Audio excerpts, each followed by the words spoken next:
Rusty Quill presents. Welcome to Ain't Slayed Nobody. This is an actual play podcast intended for adults and may contain material that some people find disturbing. Please see the episode notes for content warnings and listen with care. Hey everybody, this is Cup, and I'm super stoked to introduce our new campaign, The Between, with Jason Cordova. It's a really cool thing because Jason has made The Between pay what you want on DriveThruRPG to kind of celebrate what we're doing here. So if you go to slade.me/thebetween, you can check that out and pay whatever you want to have this amazing game. It's a game about monster hunting in Victorian-era London, and we're going to drop the first 3 episodes within a 24-hour span. That's kind of how we're going to do it as we go. We're going to drop clusters of episodes that represent each phase of play, maybe 2 weeks apart. So it's going to move fast. It's a lot of fun. Definitely one of the best games I've ever played, and one of the best groups I've ever played with. We have Scott Dorward, Nick Rosenberg, and Josephine McAdam as my fellow players, and of course, Jason is running the thing. So check it out, tell your friends, and pay what you want for The Between and all the supplements on DriveThruRPG for a very limited time. Slade.me/thebetween. Hargrave House is an old Gothic revival-style building. It stands out from its neighbors on Belgrave Square, which are done in the more conventional classical style. Hargrave House is also different because it's not just a residence, but a place of work. Dark work. And some more of that work has just landed on the doorstep.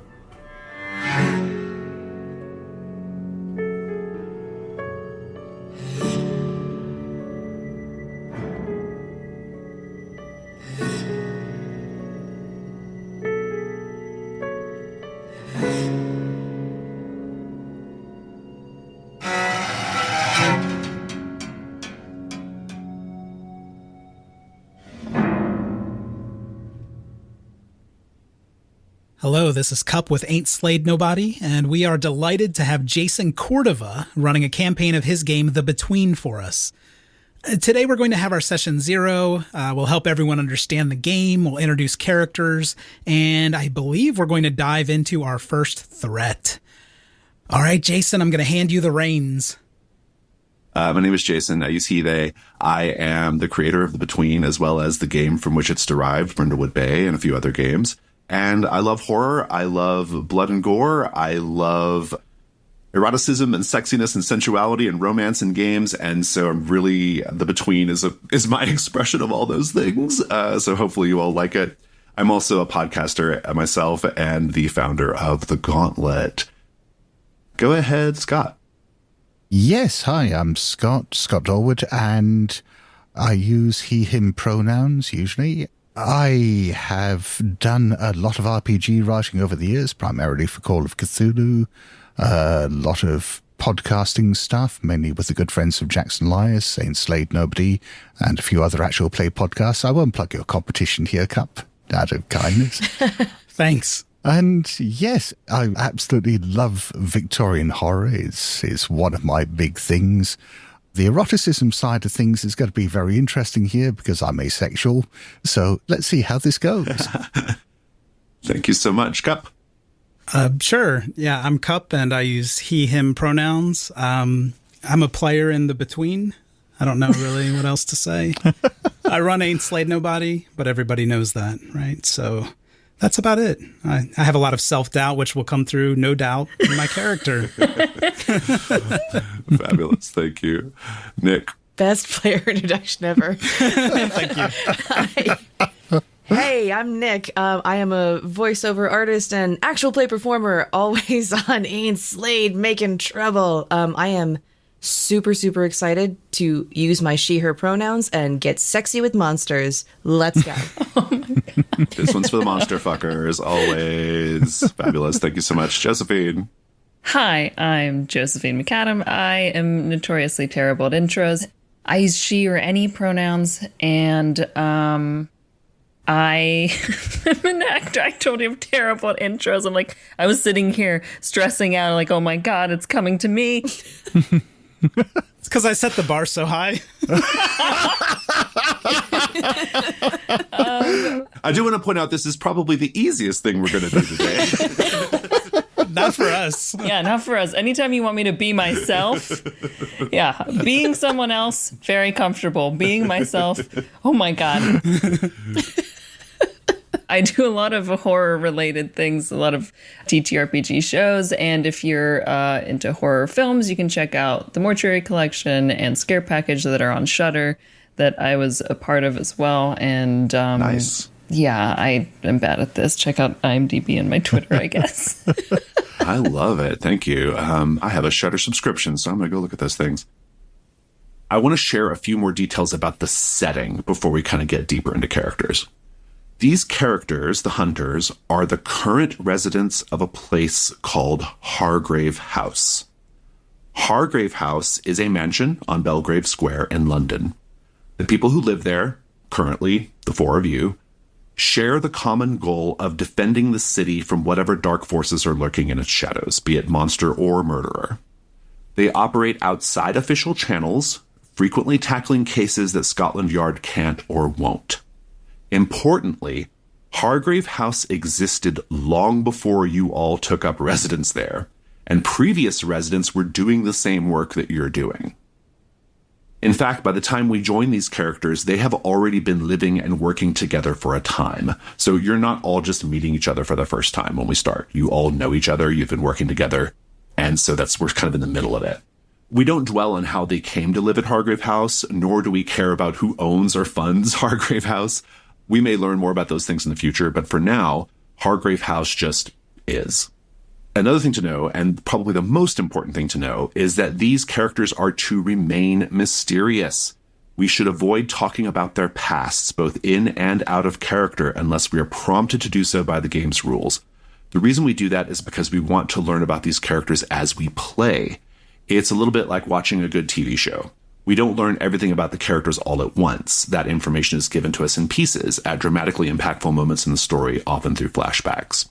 The whole purpose of the campaign, yes, you're hunting monsters. Yes, you're going to fight the mastermind. You're going to do all that. But the true goal of the game is to tell us about your characters.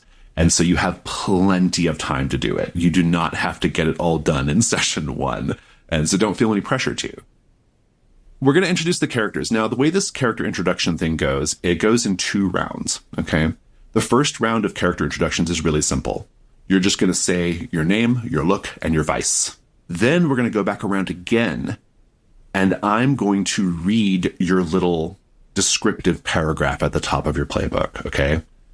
At that point, based off everything we know about the character at that point, which granted won't be much, the rest of the players, including myself, are going to say something we think can be found in your personal quarters, in your rooms at Hargrave House. And then that goes in your section of the character sheet called personal quarters. Now, as a player, you get to ask for a revision if you want. But the idea here is we all get to help create your character a little bit. Things that end up in personal quarters are kind of functionally an equipment list in the game. It's equipment in the sense that if you can work it into the description of your action somehow or how it might be helping you, then you get a bonus on your die roll. And so let's do the really, really simple name, look, vice introduction first. I'm going to go in the order that everybody appears on the sheet. And that means we're starting with our American in our game in London. Cup, give us the basic info about them. All right, this is Mad Dog Roland Kessler. My look includes a frayed duster in black, calfskin boots that have seen better days, and of course a handlebar mustache to tie the look together. And my vice, I hope this is okay, Jason, but I generalized Pharaoh into gambling, thinking that it would be easier to find action that way. I love it. Let's keep going with the character who should have been named first. Our undeniable. Scott, tell us about the undeniable.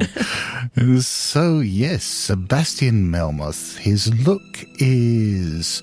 He has sort of amber yellowish eyes that are quite striking.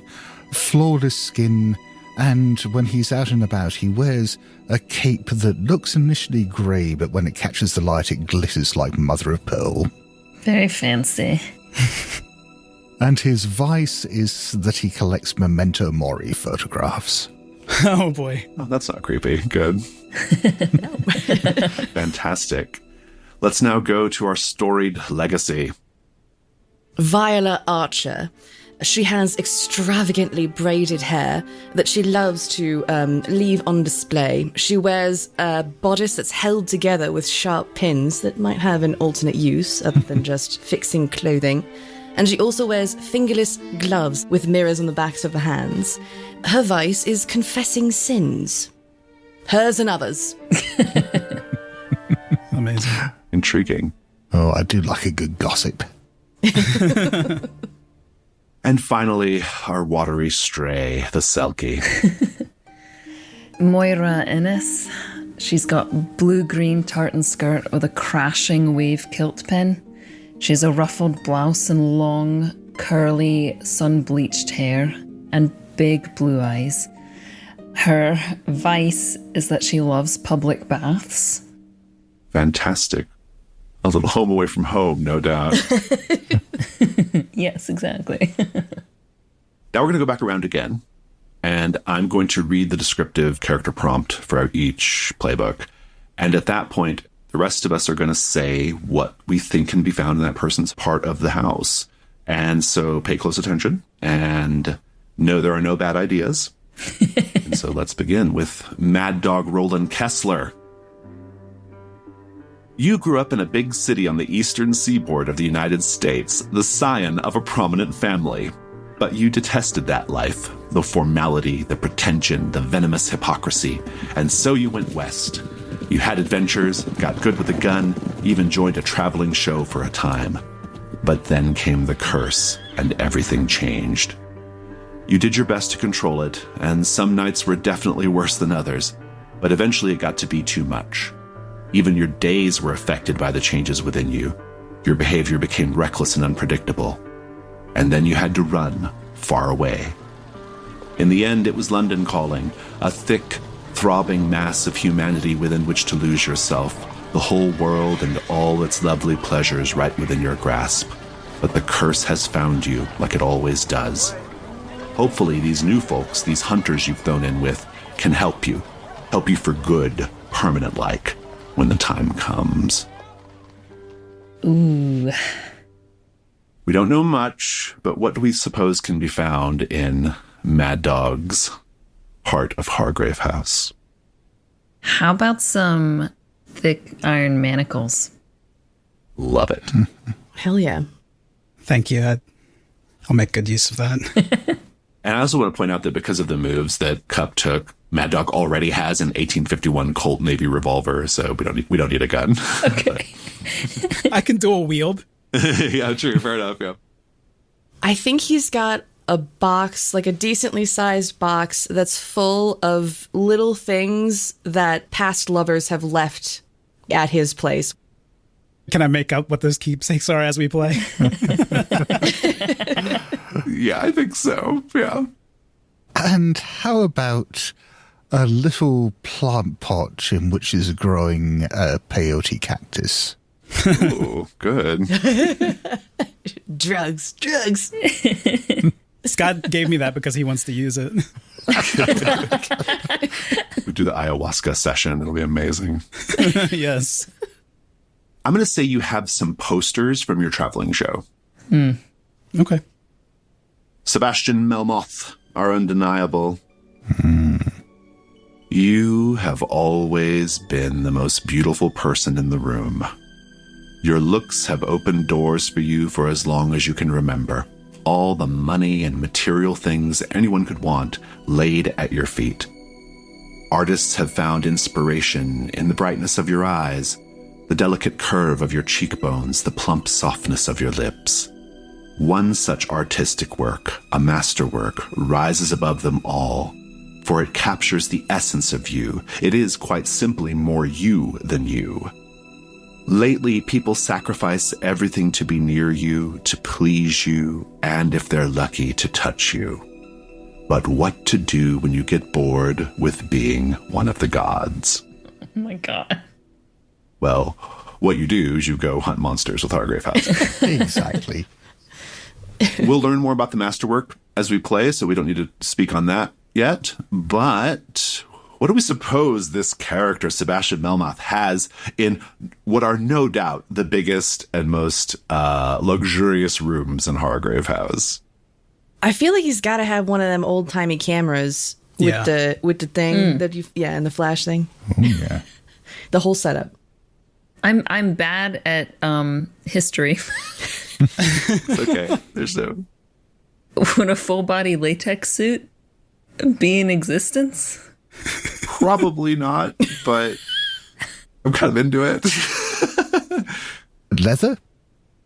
Form-fitting leather attire. Yeah, it'd be fun. The leather and pleather community would be really upset with us blending these two distinctions. I think he probably has like a collection of curiosities, but the one I'm going to give him is a Tibetan singing bowl that he uses for meditation. Ooh. Yeah, I like that. Yeah. Just thinking about how hot he is. Sebastian, I'm going to say that you have, I don't know what it is, and you can tell us as we play, but I'm going to give you something that I'm calling the flesh terrarium. Do what you want with that. Oh, I will do lots with the flesh terrarium. Oh, Lord. Is it made of flesh? Does it have flesh in it? So many questions. Who knows? Yeah, so many questions. And so, Miss Archer, Hargrave House is filled with monster hunters, but you're the only one who was born to do it. Your parents, their parents, and their parents before them have known one thing: reveling in the destruction of ungodly beasts and carnivorous terrors.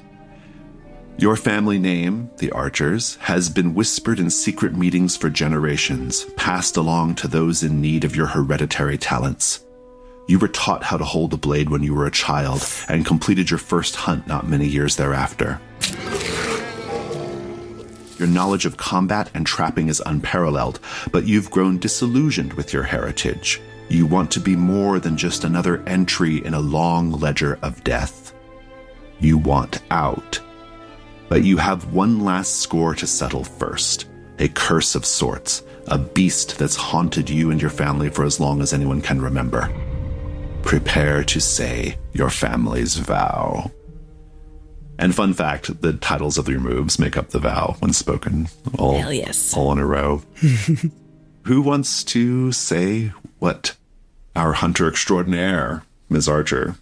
Well, I was thinking like an old wooden shield that's obviously seen a lot of battle, that's been passed down over the years, that is painted in your family crest, and the paint is damaged and flaking off in places and blood-stained, but you can still just make out the important parts. I think she has an old map. It's like an ancestral map, and people in her family have kind of filled out the monster hotspots around London as it's been passed down. You have an open world map. Yes. Is that cheating, Jason? Can she have that? We still need to go get the gold badge on this one.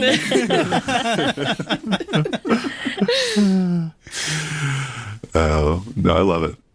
How about a long scroll that has every name of everyone that's come before you, and like the legacy lives on or something that's like supposed to stay maintained? With your name at the bottom, presumably.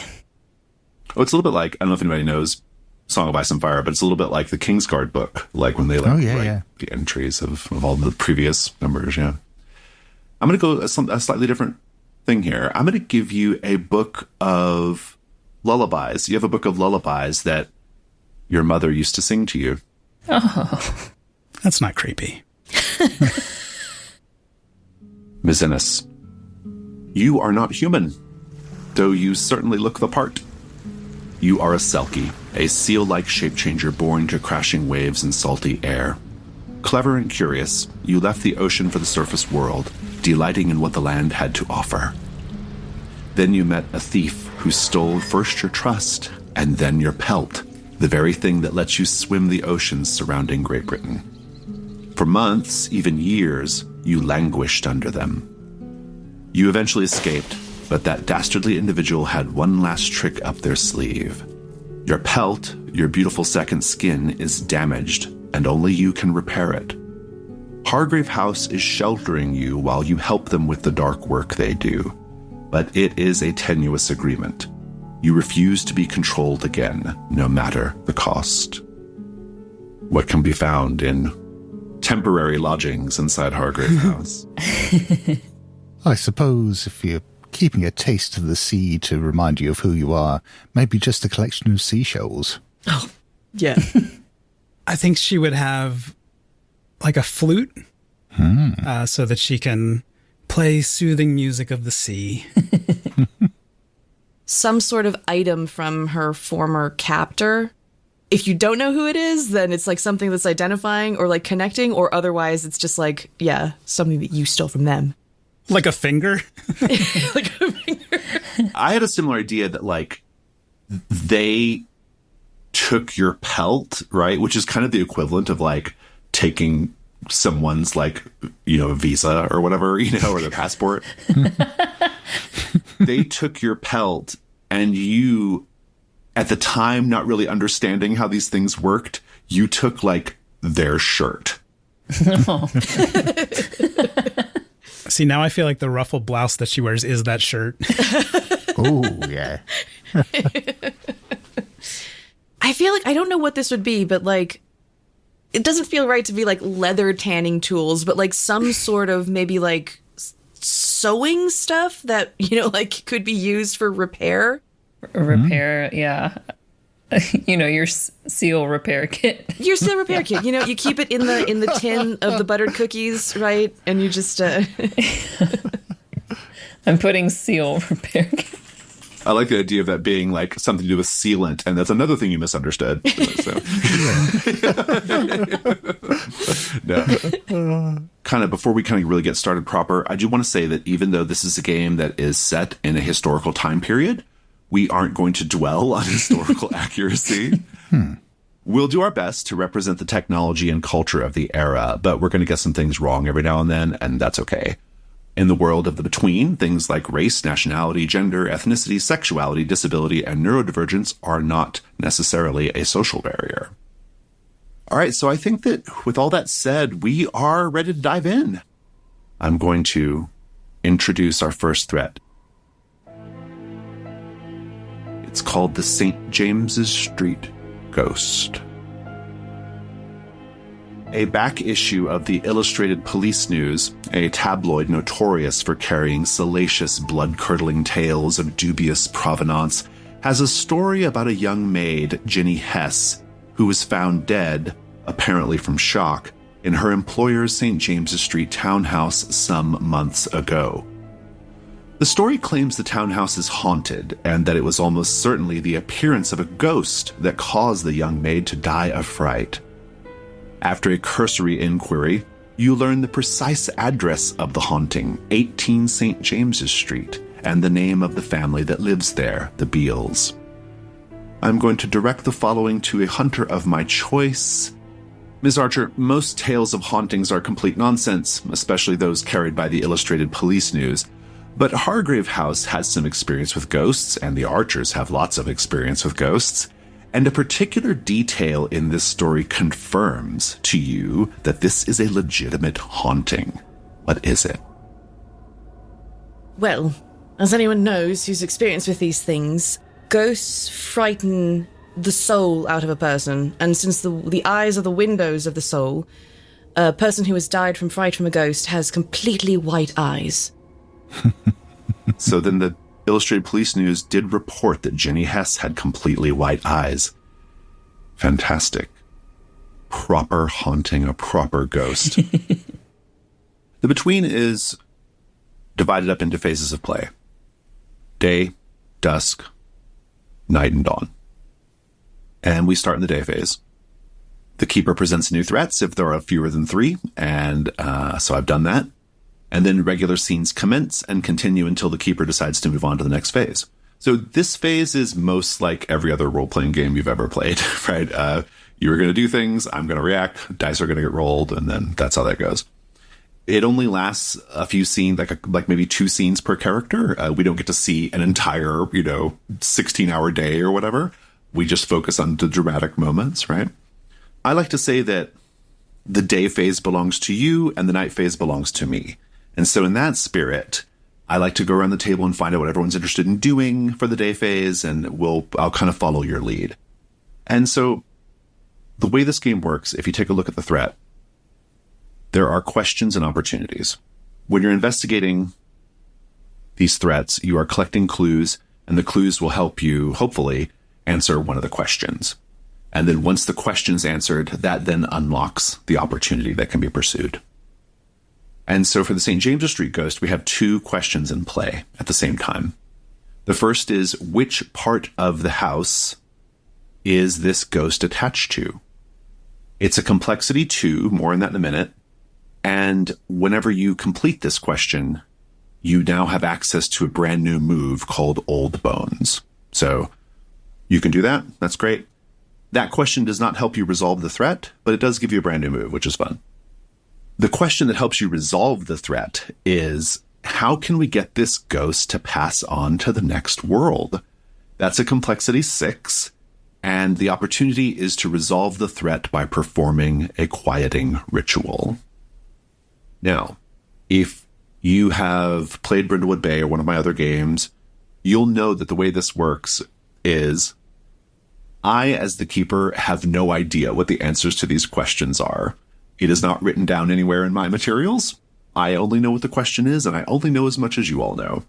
And so as you gather clues, you are going to be thinking about what they could mean.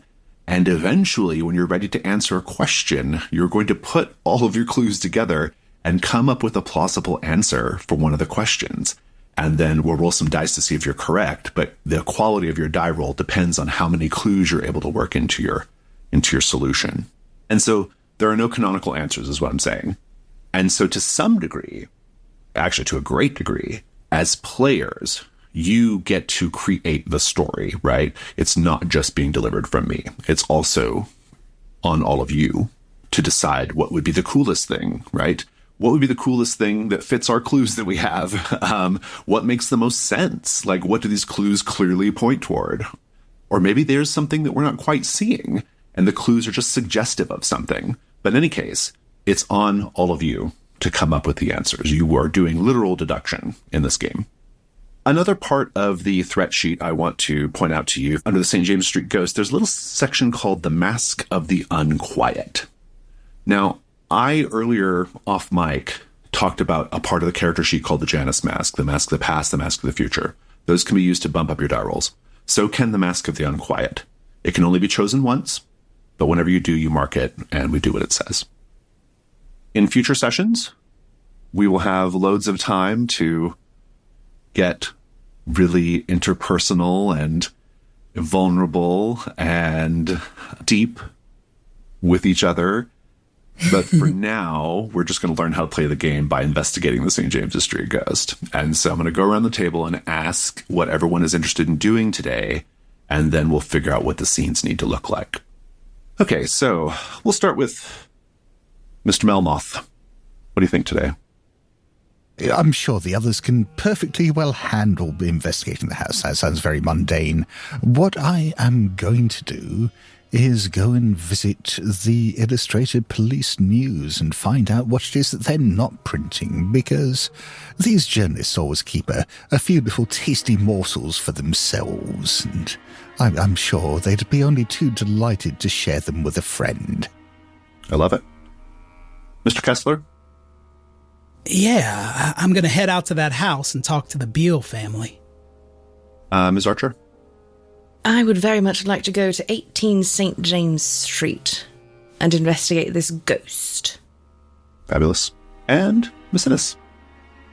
I'd like to find if there's like a wise woman or a fortune teller or a House of Curiosities sort of person who runs this kind of thing. I would like to find that little shop in a seedy little area of London. What are you hoping to discover? I would like to try and find any sort of protective charms for my friends against ghosts. I wouldn't want anyone to get dispirited. I love it.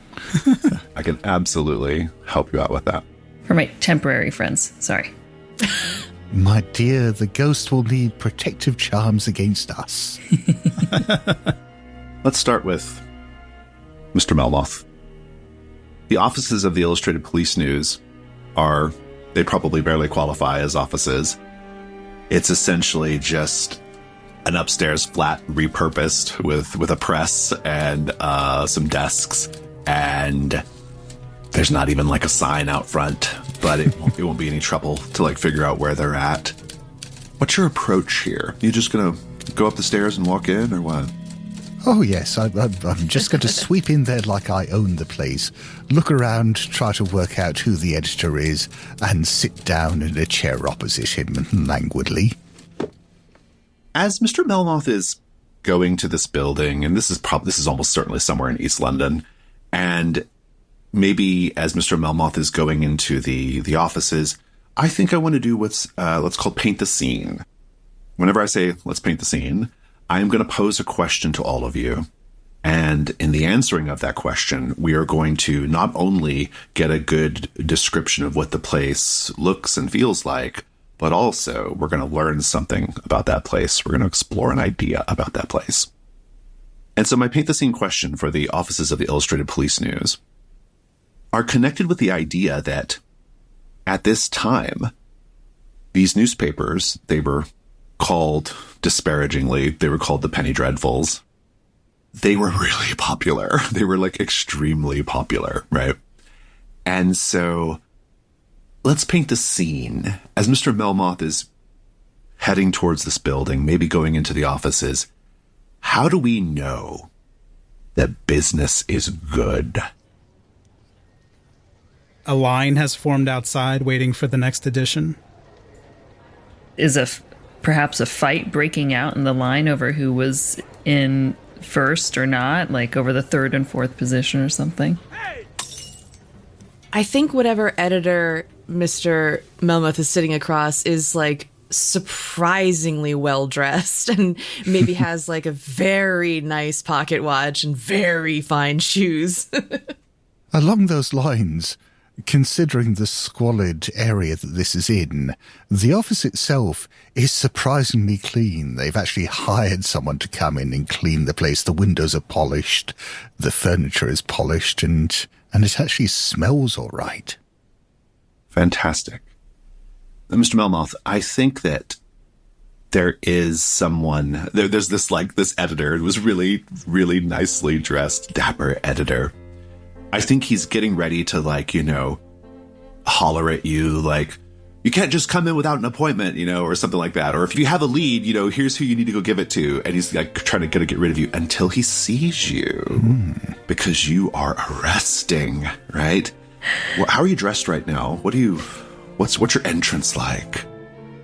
It's actually a fairly plain-looking suit at first glance. It's a sort of light grey suit, but it has strands of what may be metal woven into it, so again it glints oddly in the light from time to time, just catches the light strangely. Sebastian's hair is sort of shoulder length and swept back. He's always sort of carelessly sweeping it back with his hand. And of course he's wearing his cape. He's like, hello.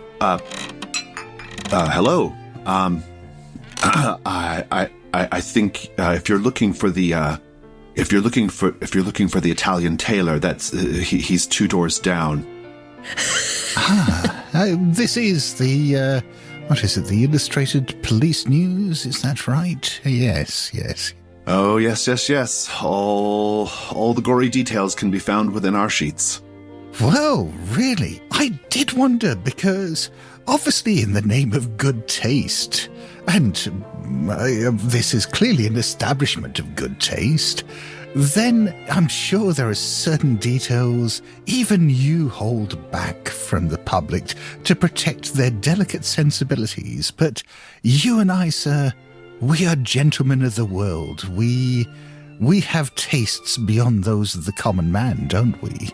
And so I'm sure that if there is details about this unfortunate incident at St. James's Street that perhaps you were found yourself unable to print, then maybe you could share them with, and I'll say, leaning back in the chair and crossing my legs, a friend.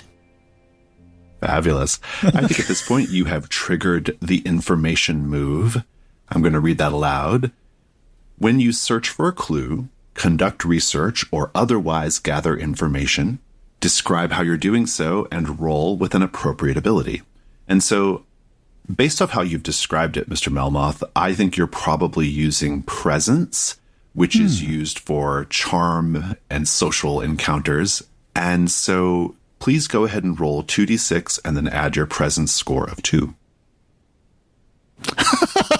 After all that, I rolled a 3, so it's 5 total. Jesus. 3. Brilliant. And so it begins. Fantastic. You got a miss. And I will describe the consequences of that miss when we get back. Let's cut over to 18 St. James's Street. Now, 18 St. James's Street is, well, this street, and indeed this whole neighborhood, it's very much a sort of middle-class neighborhood.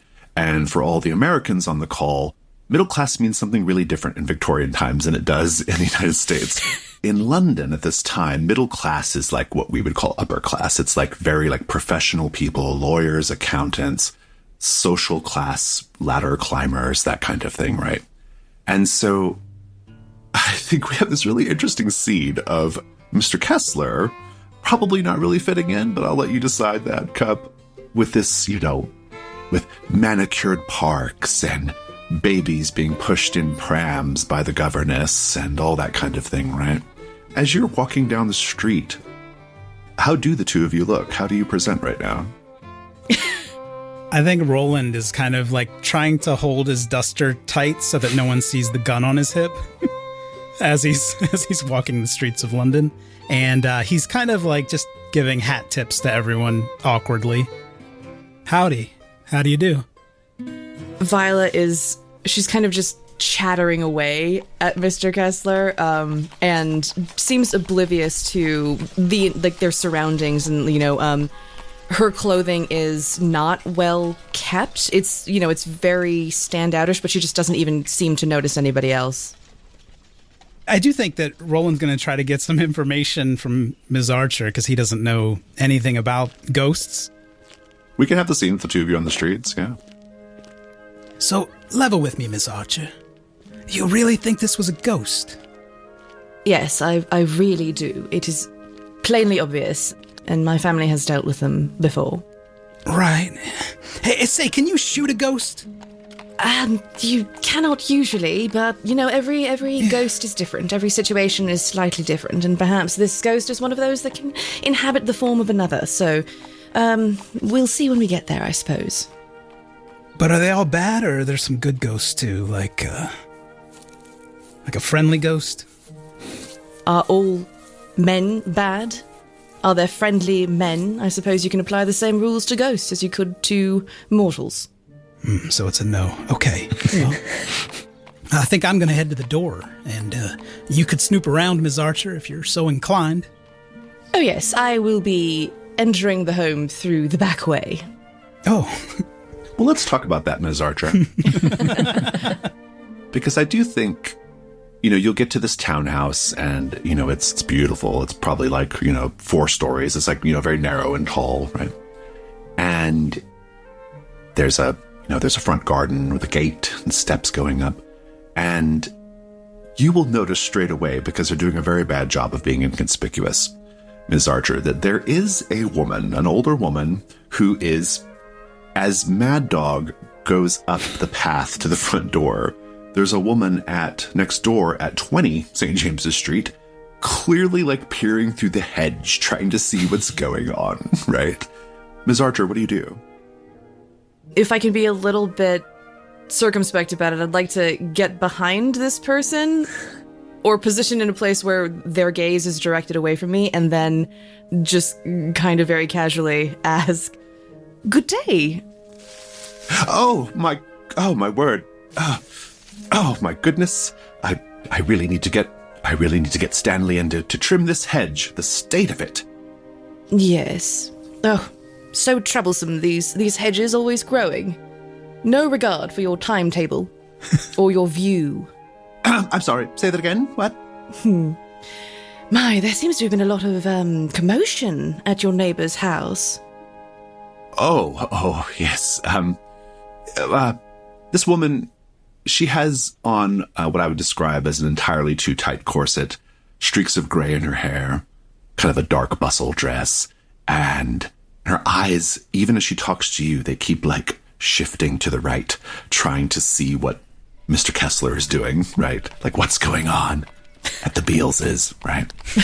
And she says, yes, I'm sorry, I didn't catch your name. Oh, I didn't give it. But perhaps you would be willing to tell me exactly what it is that you've seen or are interested in. I like this as the information move. I do think you're probably rolling it with presence because you're kind of intimidating her a little bit. Yes. Is it possible that could I flash one of my daggers? To, like, threaten her? A little bit, just kind of make it clear that there is a potential for violence, but right now everything's super friendly and chill. I assume this is something in your personal quarters, these daggers? Yes, my Schattenlicht, one of my hereditary weapon, which is dual daggers. You can certainly mark that. So by marking it and describing using it in that way, you get to roll with advantage, which means you roll 3d6 and take the two highest and then add your presence score. Because it's my hereditary weapon, do I check it off normally, or is that one of those things that can, like, stay in my... So it's always there, and it's always, like, usable, but you only get this one go with advantage with it, so... You know what? Fine. I don't want to be intimidating people all the time. Let's get this out of the way. Okay. So, I got a 9, but I have a -1 to presence, so it's an 8. Fantastic. So, let's read the move. On a hit, which is a 7 or higher, you find a clue. I'll tell you what the clue is. On a 7 to 9, however, there's a complication, either with the clue itself or a complication you encounter while searching. I will tell you what the complication is. I will tell you all that in a moment. I want to check in with Mad Dog, though. Mad Dog, so you're just going to go up and ring the bell, or what? He's going to walk up, and he's going to do the most awkward thing and ring the bell and start knocking. Hello? Hello? You hear someone on the other side, a woman on the other side, behind the door. Just a minute. Keep your trousers on. Kind of gives himself a look. He'll take his bowler hat off and put it over his chest so that he looks what he thinks would be proper when she opens the door. When she opens the door, you are immediately hit by a very powerful smell of onion and tobacco. This woman is square-framed, jowly, and she's not dressed like, maybe you don't know much about, like, London society yet, but you've probably been to enough parties to know that she's not really dressed like a chambermaid or somebody who should be answering the door. In fact, her sleeves are rolled up, and she's kind of lightly dusted with flour and has grease stains on her apron. She's clearly some kind of cook. She says, "All right, what then?" He's choking back a howdy and says, good day. An American shows up on our doorstep. Well, this is going to be quite a story later on. Oh, it's that obvious. I heard y'all have a problem with some ghosts, and I was just here to help you clear the house, so to speak. Are you wearing a cowboy hat right now? He has a bowler hat, so no. But you have the duster, though. Yeah, he's wearing a duster. Yeah, and he has a handlebar mustache. Oh, yeah. She looks at you and she's like, "Oh." And she just gives an exasperated sigh. And she says, "Mrs. Beale is having a nap. Am I supposed to go wake her up to bother her with this nonsense?" Yeah, that would be great. Do you mind if I come in? Yeah, he already has a boot through the door. Oh, yeah. She directs you to a little bench in the entryway. Okay. She looks really, really exasperated. You should know that it is not normally my job to answer doors. I am a cook. He's fumbling through some papers. Right. It must have been Miss Hess, right? Miss Hess used to do this work? Yes. Poor Jenny. And ever since the Illustrated Police News printed their story, we haven't been able to get anybody else in. Everyone's too scared to take up a position here. I didn't quite catch your name, ma'am. Thicket. Irma Thicket. That's beautiful. Fitting, really. Don't try to butter me up. Did you want to have a chat before you wake up Mrs. Beale? Or did you just want to get right to that? You seem more like a back-of-the-house person.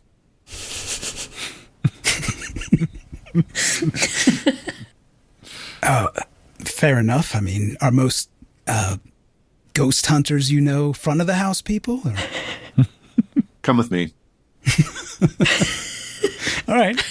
And she takes you downstairs to like a subterranean basement portion of the house, right? Yikes. We'll come back to this. Let's check in with Miss Ennis. You probably don't have to look too hard or ask around too much to find a fortune teller. Probably the people who are willing to talk about such things will tell you that most fortune tellers are just complete nonsense. They don't have any real insight or power or ability. And yet, as you step into the doorway of this little home, the entrance to which is barely more than a lean-to in an alley, as you step into a hall back towards the room where this fortune teller, whose name is Madame Starlight. Let's paint the scene, everyone. As Ms. Ennis is working her way back to the abode of Madame Starlight, how can we tell that she has real power? I think a very simple one might be if she greets Moira by name without having been introduced. Oh, I like that. That's very good. I think she will. Yeah. When she moves around the room, her shadow moves differently than she does. She's got like the typical crystal ball that you might expect, but whenever you kind of like catch it out of the corner of your eye, there's movement within it that, you can probably explain away by, it probably just like caught a reflection of something, but like deep in yourself, that was not it. When Moira takes her first steps, it feels like she's stepping into sand, even though it's hardwood floor beneath her. When you step into her parlor, it's just a small kind of circular room at the end of this hall. This hall which took you much longer to travel through than it would seem like you should because of your heavy footsteps. And by the time you get there, as if she's waiting on you, Madame Starlight is the first thing you see when you step inside this circular room. She's sitting at a table draped with black velvet embroidered with stars and other symbols. She has various tools of her trade, crystal ball, tarot cards, etc., laid out in front of her. And she's covered in a heavy black veil that's not really a veil as much as it's just a large piece of gauzy black cloth draped over her. There's a little bit of candlelight that just shows her mouth behind the veil. And she says, Moira Innes, though that is not your real name, delivered to me from the foamy tide, rolled up from the waves. How have you managed to find yourself here, so far from your briny attachments? You know me. I know much. It's not the same thing as knowing you. I came here through trickery and deceit not of my own. But this is the circumstance I find myself in. My companions that I find myself surrounded by, I worry for them. Do you know why I came here? To your shore. She spreads the tarot cards with one hand, almost casually, and draws one and flips it. It's the devil. She says, "There is an entity stirring. This entity has a surprisingly long grasp. Just as the people on this card dance like marionettes for the devil, so do those who have interacted with this entity dance like marionettes. Your friends, if that's what they truly are in considerable danger. Indeed, Mr. Melmoth, the editor, A1 Mr. Etheridge. Oh yes, St. James's Street. An interesting story, that one. That poor maid. Ghosts. Ooh. Indeed. I did see something that I did not report. Do you want me to tell you what it is? Why else would I have come here? Lean in closer and I shall whisper it into your ear. And I shall lean in and present my ear to him. The one you seek sees not just in the moment, but can see far ahead. And they told me of you. They told me you would walk through that door. They told me that you would be dressed in cloth of resplendent material, glittering like metal. They told me you would be the most captivating thing I've ever set my eyes upon. And they told me that I would have to break something beautiful. And at this point, you see him reaching for what appears to be a large paperweight, a heavy jade paperweight. What do you do? Would now be a good time for me to use a mask?